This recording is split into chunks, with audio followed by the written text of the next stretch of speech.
Welcome back, ghouls and goblins. Thank you for taking the time to support the channel. I hope you're having a magical day. You already know what it is. It's the 2023 Starter Deck Upgrade Guide. Yes, yes, yes. Make sure to like, comment, and subscribe to help support the channel and ensure that future content continues to come out. We're starting out with Mono White Aggro in Alchemy. It is Keep the Peace. We have a life gain deck on our hands and what may be one of the most oppressive starter decks. We're going to break down the deck list, talk about the strategies, the synergies, showcase all of this within our gameplay footage, wrapping up with our final thoughts and deck review. So again, thank you all so much for supporting the channel over the last 3 years. I could not have done it without you. Let's take a look at the deck. All right, here we are. Keep the Peace. What an absolute freaking banger, dude. It has Lunarch Veteran in it, a 1-mana, 1/1. Whenever another creature enters the battlefield under your control, gain 1 life. Check.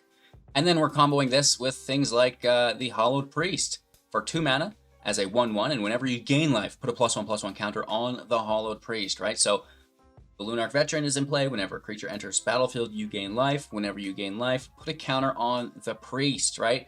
That is combo wombo, if you will. We're going a little bit further, not as aggressive on the mana curve, but also with the Impassioned Orator for 2. As a 2/2, and whenever another creature enters the battlefield under your control, gain 1 life. And much like the Priest, we have the Celestial Unicorn for 3. This is a 3/2, and whenever you gain life, put a +1/+1 counter on the Celestial Unicorn. We absolutely love it, and those will be the most consistent engines of life gain and counters to go to the sky to smash in our opponent. Aside from that, we have Angel of Unity for 2. It's a 1/3 with flying and the lifelink. So again, consistent life gain turn after turn through the attack. Whenever Angel of Unity enters the battlefield, or you cast a party spell, Rogue, Cleric, Wizard, Warrior, from your hand, a card in your hand will perpetually get +1/+1.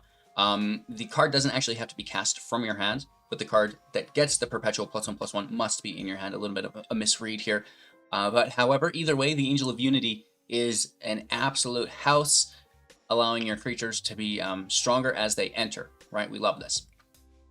We can gain life also through the Inspiring Overseer. For 3, it's a 2/1 with flying, and whenever it enters the battlefield, gain 1 life and draw a card. This is very nice because not only is it a life gain trigger for the Orator, for the Unicorn, but we're going to draw a card to replace itself, and that will help us proceed through the match without running out of steam.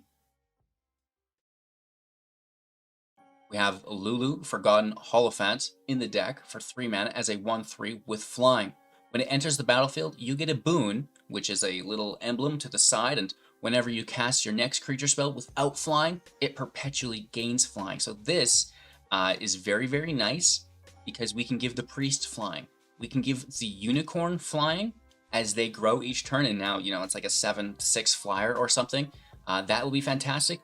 We can also give the Lenin War Leader flying as a 4/4 for 4. Whenever it attacks, create 2 cat creature tokens with lifelink that are tapped and attacking. Again, this will help keep the War Leader alive, help it dodge any blockers in combat, and provide us with additional cats every turn. We absolutely love it. Similar to Lulu, we have Elspeth's +1 ability. She is a 5 mana, 5 loyalty planeswalker with the +1. Choose up to 1 target creature, put a +1/+1 counter, and give it a counter among Vigilance, Flying, First Strike, or Lifelink on it. Again, that flying is very nice. Very, very good. Help us get up above the blockers. In for lethal. The lifelink here is amenable as well. It is a main synergy within the build. And finally, that Vigilance will help you dodge the Wandering Emperor, which is a problem. And then back to Lulu. We can specialize this by discarding a white card and paying 2. It's a 2/4 with flying, gets that strength and toughness buff. And whenever you attack with 1 or more creatures with flying, you gain twice that much life. Evil laugh ensues. Aside from that, we have a good amount of control, but before we get there, there's a few cards I don't want to miss. Gaida, Font of Hope. For 2 mana, it's a 2/2 with flying and vigilance. Each other angel you control enters the battlefield with an additional +1/+1 counter on it. and for each angel you already control. So we do have the Angels of Unity, which is quite nice. The Vault, which we'll talk about in a second, can grab us more angels. The Overseer is itself an angel as well, right? So we do have a few angels in the deck to take advantage of the Font of Hope, and at the end of the day, it's a 2/2 flyer for 2 with, I believe, Vigilance. So, you know, it's just good stats, and it's really good in the deck as well. All right, so aside from that, let's talk about some of the control aspects we have in the build. Portable Hole. When it enters the battlefield, exile target non-land permanent and opponent controls with mana value 2 or less until it leaves the battlefield. March of Otherworldly Light. Instant speed for 1+X, and as an additional cost to cast this spell, you may discard a white card from your hand, or any number of white cards, permanents from your hand. And actually, no, just white cards. They don't have to be permanents. My bad. And it will be reduced by 2 for each card that you exile from your hand this way. To exile target artifact, creature, enchantment with mana value X or less. So really nice spot removal. Late game, kills anything. Early game, you know, still basically does. Just not those planeswalkers, of course, and you'll have to maybe discard from your hand. I like it mostly because you can just dominate tokens, right? Same as the Hole. It's really good to just kill tokens with, as they cannot exist in exile and they won't go back, and their mana value is so low as well, right? We have more control elements within the Prayer of Binding for 4 mana with Flash as an enchantment. When it enters the battlefield, exile up to 1 target non-land permanent and opponent controls until the prayer leaves the battlefield. You gain 2 life, right? So it has Flash, so this is sneaky life gain plus removal. They're attacking, you take one of their attackers, plus you trigger the priest, plus you trigger the unicorn, and now you get to use them as sneaky defenders because their toughness has been increased when your opponent wasn't expecting that. In the same aspect, we have the Wandering Emperor for 4, 3 loyalty with Flash, and as long as it enters the battlefield this turn, you may activate loyalty abilities as they are instant speed, which is nice. +1, putting a +1/+1 counter on target creature. It gains first strike. This will help out any combat interactions. And then -1, create a 2/2 Samurai with Vigilance. And then finally -2, exiling target tapped creature, gaining 2 life within that process. What a powerful card, right? Bond of Discipline. This is not anything to control the field with, but it will allow you, like, it kind of controls the field, but it's going to give you lethal. Tap all target creatures your opponent's control. You gain life gain. Let's freaking go, dude. So the nice thing here is Wandering Emperor can provide first strike. That life link, first strike, will trigger the Orator, the Unicorn, before they deal their damage, which is just like a really in-depth tech you can do with the deck. And again, you know, you're just going to tap everything, probably smash them for lethal. And then finally, you know, Elspeth has some other abilities, believe it or not. -3, looking at the top 7 cards of your library, you may reveal a permanent with mana value 3 or less, put it into the battlefield, put a shield counter on it as well, and the rest go in the bottom of your library in random order. Decent. You know, this is not bad. It's going to grab you, hopefully, a priest or a unicorn. Finally, -7, create 3 angels, 5 of them. Sure, but you'll probably never get there. However, it is a nice option. 25 land for consistency's sake, as the curve is a little bit more aggressive. Finally, the Vault, certainly not least. For 2 mana, we can pay 1, tap it, draft a card from the book, exile it face down, sacrifice the Vault, put each card exiled this way into your hand, and, you know, Angel of Destiny, you're not losing the game, you know. Resplendent Angel, making you tokens. Angel of Vitality, just helping your life gain. Righteous Valkyrie, oh, I don't even want to talk about this. You know, what a busted card. Angel of Invention, you know, it's just like, look at how many mythic and rare angels are included within this vault. What a budget banger, dude. It's giving you access to all of these crazy cards that you typically would have to spend on, and now you don't have to. The Harbinger, which I think you actually get, but there's just so many good cards here, right? The Youthful Valkyrie, the Resplendent Marshal, Enduring Angels, the Guardian Savior. Oh man, it just does not stop. Even the bad angels are good. You know what I mean? So just fantastic value. Exile them, exile them, exile them. Your hand's empty. Boom, sacrifice it. Now you've got a full hand of angels, right? And that's going to help you really win the game. That is, keep the peace within Alchemy. We're going to play some matches now just to kind of showcase all of the different play lines and how the deck is meant to operate. Make sure to like, comment, and subscribe to the channel to help ensure future content continues to come out. And remember that this is the first of 30 videos. We're doing all of the starter decks within Standard, within Alchemy. Buckle up, get ready. If you hate Alchemy, don't worry. We're going to do the Standard version next. Thanks for watching. Enjoy today's gameplay footage. Our opponent's going first, as they always do, but that's okay. We get to draw first. Playing a Kumano, this is good. We don't actually mind matching up against an aggro deck. Can just take some damage, gain that back in life.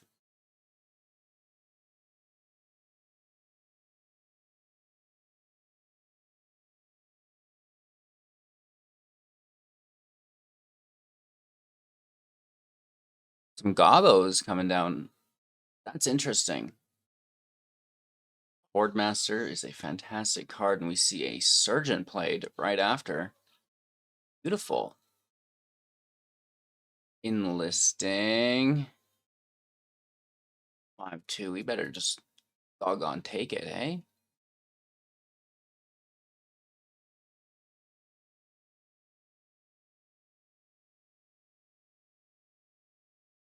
It's good.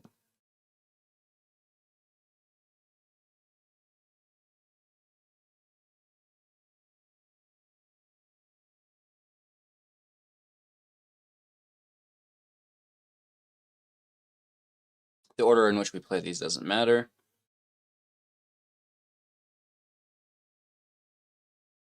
I might double block. Maybe not till next turn, though. I kind of just need to dunk on Kumano. Take the 6. And then our things aren't getting exiled, right?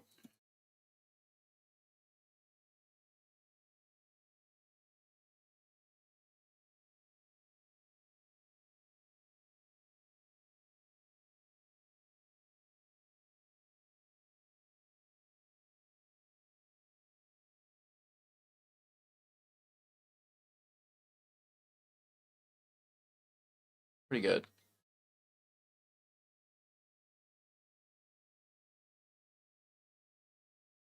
Double blocking the Hordemaster.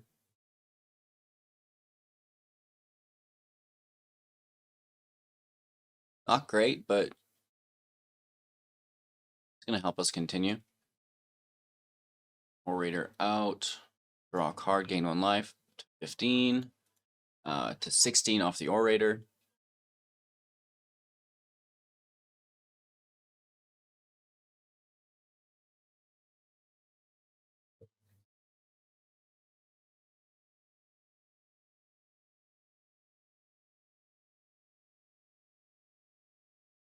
And I guess just the same thing. All your creatures must die, bro. You're actually getting a pretty good advantage here with that.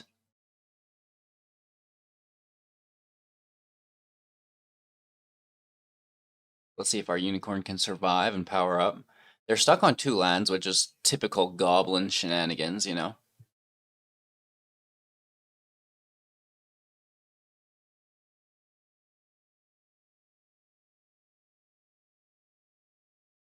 I guess we can just start attacking. I'm worried if they do, you know, gain some lands here, which they do. What comes our way after? Is that their 3rd Hordemaster? Fantastic. I'm going to Snaggle Daggle. Inspiring Overseer in play. We're going to gain that life and draw that card, and it replaces itself, which is really cool. Creature they play here gets an additional +1. Oh, and it's a Defiler as a 5/5. Yikes. Okay. We're just going to take out our creatures here with the Defiler's ability. Draw a card. It's actually pretty good. Just sucks about their first strike and all. Maybe they'll attack. 2 cards in hand.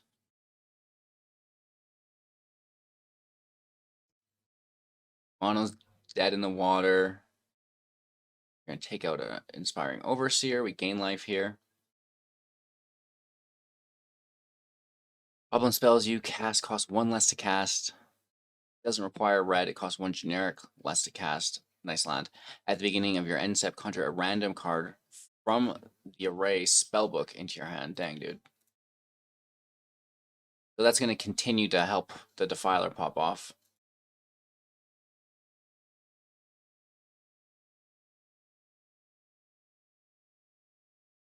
Not great.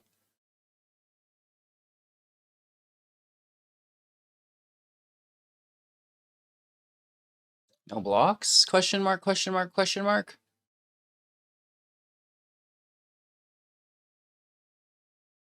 Goodbye, Phantom. Goodbye, Overseer. That's their 4th Horde Master.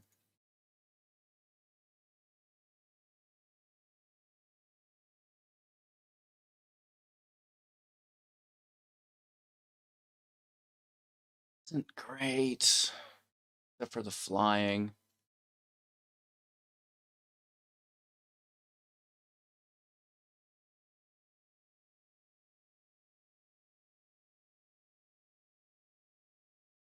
Let's go, dude. Lethal in 2. First strike on 1. The other is going to gain us some life here, which we do like. I like that.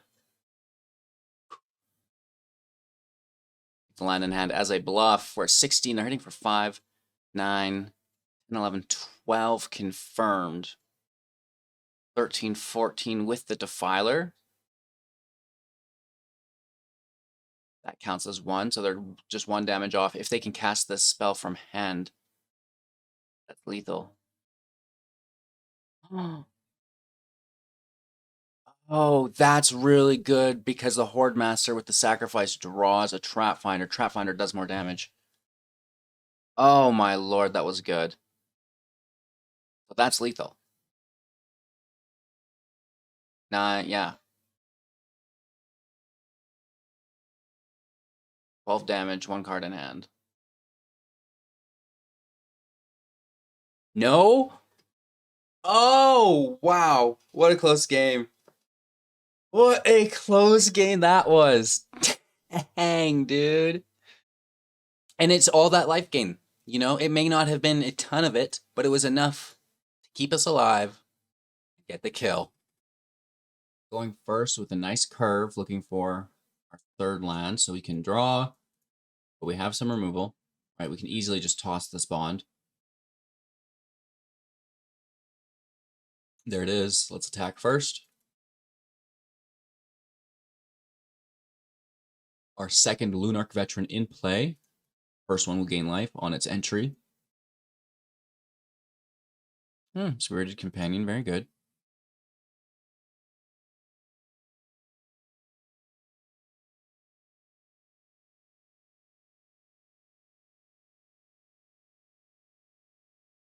Grab some life.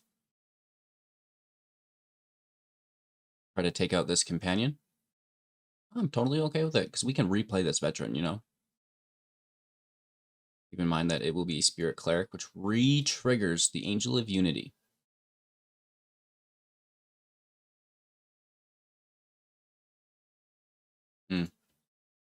They're definitely going to name the Inspiring Overseer. But if they don't, then we hit them with a march. You know, it's a lose-lose here. That's kind of why I don't care for the Peacekeeper a ton. Yeah, so they do name the march. Which to me is just a little bit funny.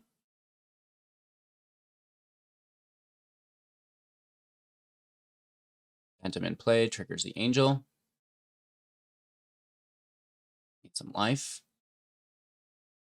This increases the cost of it by 2. Right, so we would need discard both of these cards to hit it. I don't think that's going to happen. Let's hit for 1 up to 25. Their 4th land, Wandering Emperor. Circuit Mender, okay.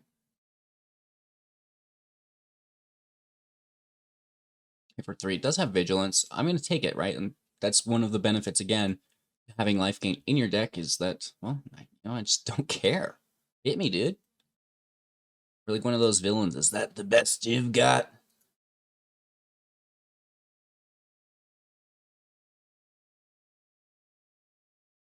It's like I'm saying that to the shuffler when I drew a land, and it's like, yeah, this is the best I've got. Here's another. Let's hit for 2 to 17.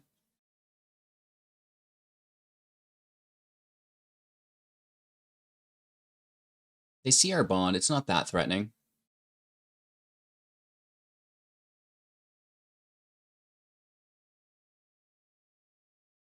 Again, I just don't care.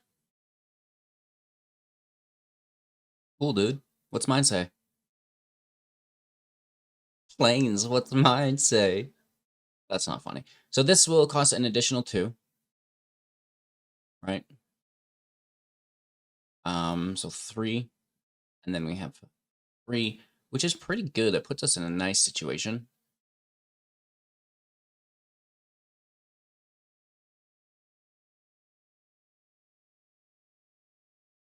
Guaranteed Wandering Emperor, though, right?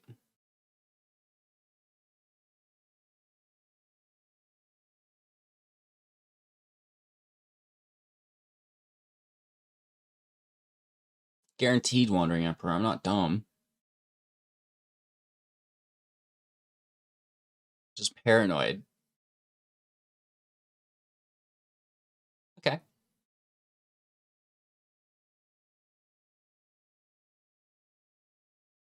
Wandering Emperor is also one of the cards that we've received play for free, so it's always incredibly suspect.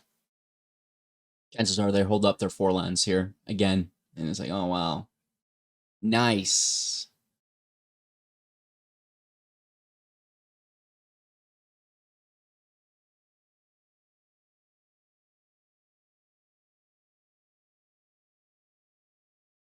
Take it.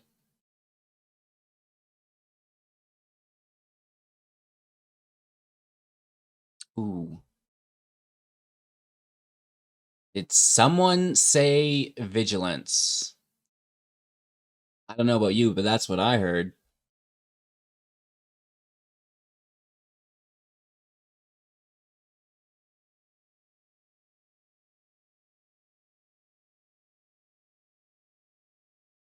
They just straight up spot remove it. I'm gonna try to protect my Elspeth with multiple defenders here. Yeah. Land in play. That's our 7th. They're about to drop their 7th as well, so really nice curves here for both players. The Golem destroys permanent, and it is the Overseer. Dang, Dougie. What a dirty dog, you know? We can block this with the Angel of Unity. It's free life. That was good.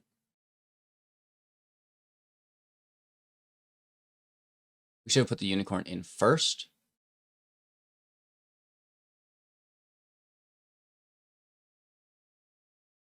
My bad.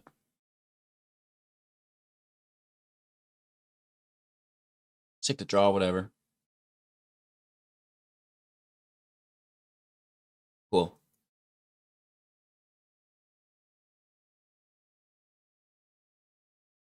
Team life gain, go. Yeah, and, you know, we took multiple hits from them and just were like, I don't care. You do you. Let's send the Flyers in. Down to 8. Unicorn's up to 7. It's formidable, especially when we toss it in the air. Or just put Vigilance on it because we're scared of the Wandering Emperor.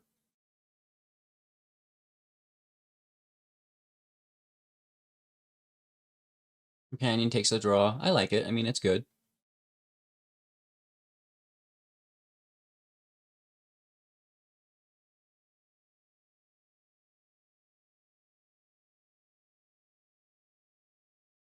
Stop it.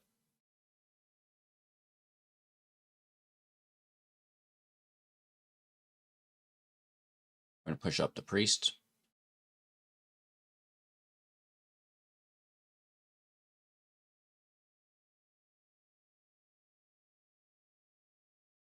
Why not? Just be degenerate. We could have bonded and hit for lethal, I'm sure.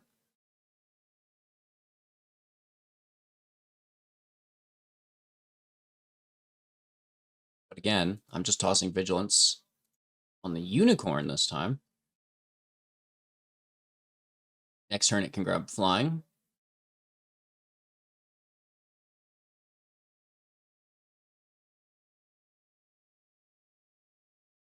Guaranteed Wandering Emperor. I'm not falling for it. Hi. It's good to see you finally. We're able to coax her out, but that's, you know, the nice thing about the Vigilance here is you can't exile that. You do get that chump block, though. That's fine.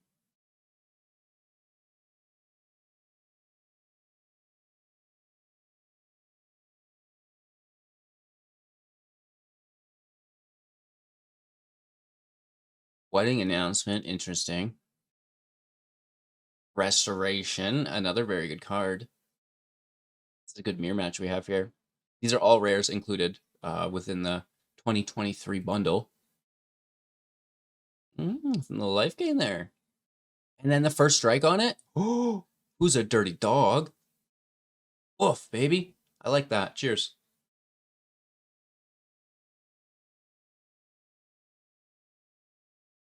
Land, you know? Can't live with it. You can't live without it.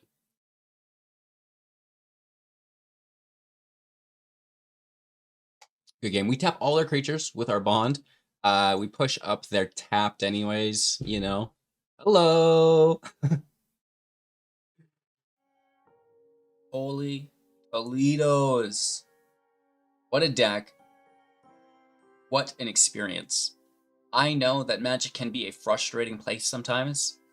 However, if you are new to the game, this is the way, right? This is one of the good ones, especially if you like the Alchemy format, if you're into it, which I believe that Arena is pushing new players into, and then Standard is like that second step. I get it. I also understand the backlash, as in my opinion, we were promised the safe space, right? Old cards get rebalanced, right? Increase in strength, the ones that weren't used. New cards that are too powerful, again, get balanced, nerfing down to an appropriate level. And I don't think that's really what we got. However, with that being said, the majority of new players I find are in Alchemy, so if you are a new player, it's almost friendlier there, even though some of that crazy stuff exists, just because the majority of players are newer, less aggressive meta slaves, if you will. This being said, we're playing on both sides of the coin. We're going to take a look at the standard version up next. Make sure to like, comment, and subscribe to the video, the channel. It really does help support. Become a YouTube member for exclusive content. We've got the members only streams. We have early access to the content, to the deck list, real-time stats. We have exclusive chat rooms and much more, all for those YouTube members. So again, thank you so much for supporting the channel over the last 3 years. I really do appreciate it. And I can't wait to see you soon in the next